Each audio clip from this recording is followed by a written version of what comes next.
The Health Minister hit back in question time against criticism from the opposition that they've had to be dragged to expediting aged care reforms. Mark Butler attacked opposition leader Susan Lee for her time as aged care minister.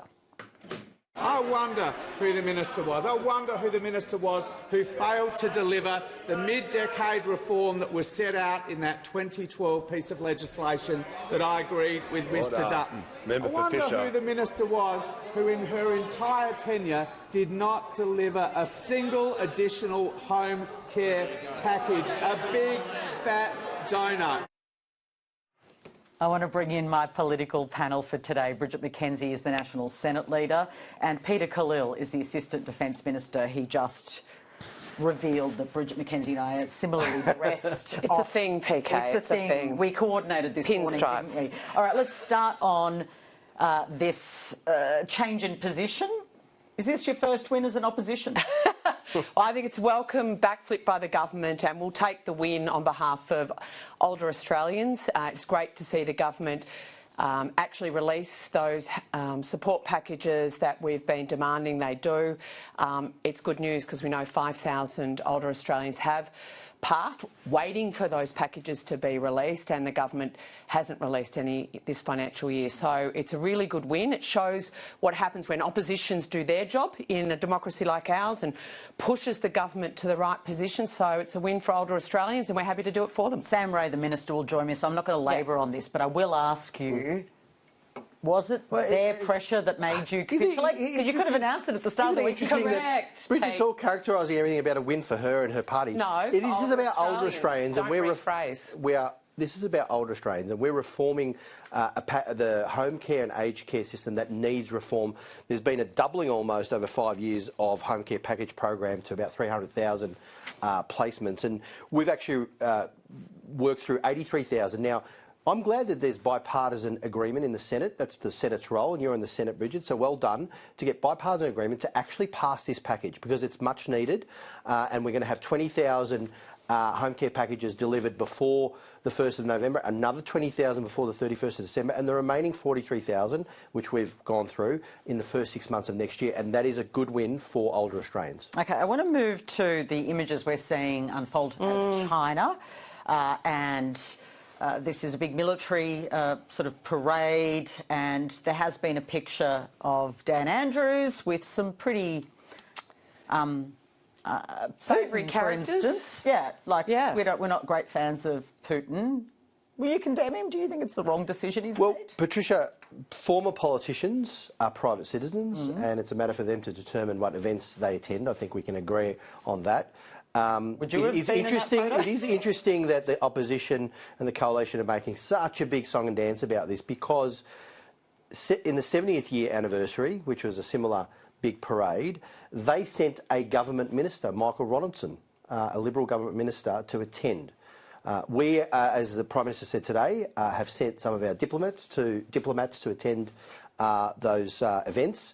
And as I said, private citizens, it's up to them what they do.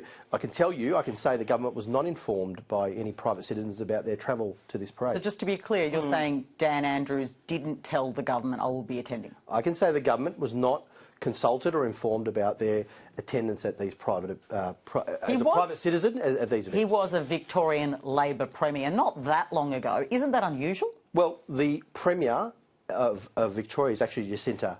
Right, so he was the Premier. He's now a private citizen, and it's a matter for private citizens to determine their own attendance. We brought in the Belt attendance. and Road Initiative for their infrastructure program in the state of Victoria, Pete. So Dan Andrews has had a long and established relationship with the CCP and the Republic of China when he was Premier, because clearly that's taking over now as he's a private citizen. And it is concerning for Victorians who were locked up by this Premier during COVID, pregnant women arrested, etc. We had quite a different experience during COVID to other people in our country under his premiership. So I think it's very disturbing, and I think Victorians in particular will be very disturbed to see him because despite Ronno going back in the day when he was minister, that was a long... Your minister. That was a long time ago. He was actually a minister of government, let's be clear about that. So I know that we both sat on the Intelligence and Security Committee. We have a very different relationship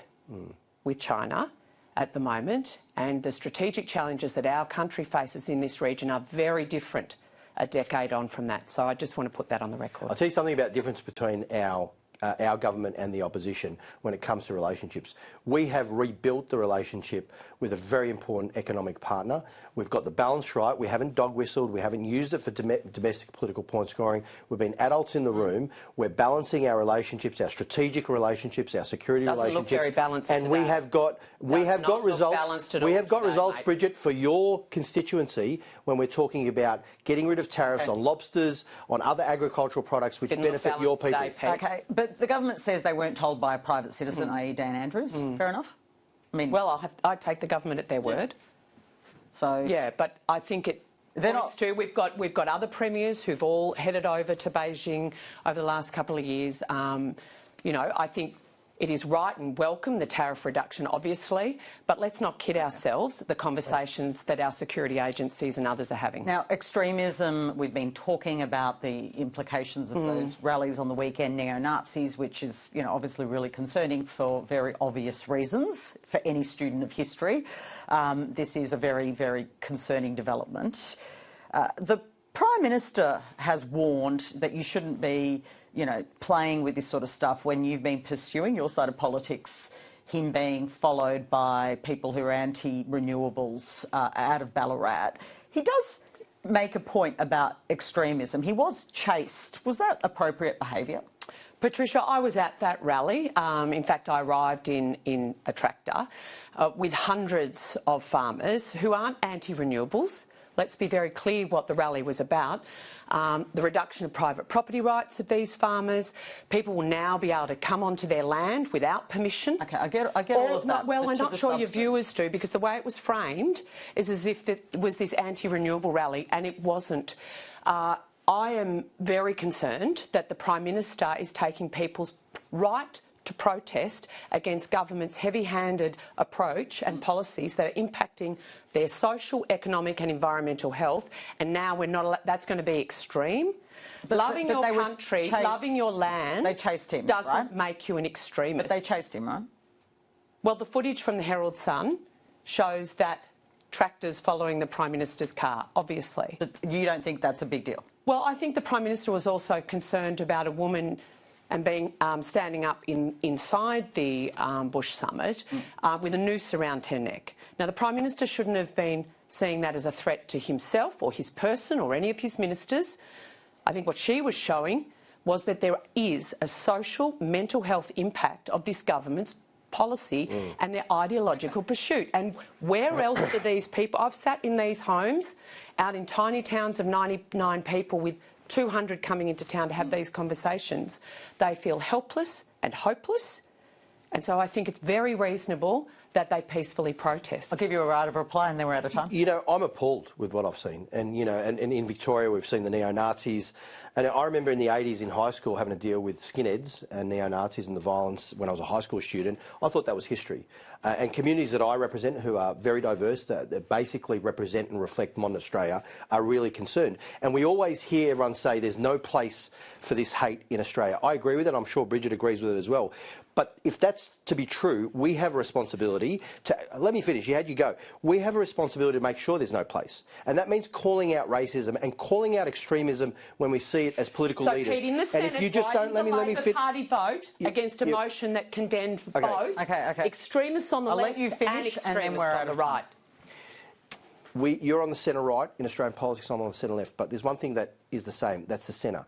We have responsibility as political leaders to call out extremism and racism. Those neo-Nazis want to bring down our democracy. They do not care about the people. They're manipulating issues to get short-term political gain and base their whole ideology on division and hatred. And when we see that hatred, we need to call it out. We've passed legislation to ban Nazi symbols, but you have to do more, we have to do more. I'm sorry. It's incumbent upon us to do that job. Not everyone on the Sydney Harbour Bridge was a terrorist supporter, and nowhere near the majority of people marching on the weekend were neo-Nazis, Pete. We are out of time, but let's revisit this again together. Thank you very much. Thank you.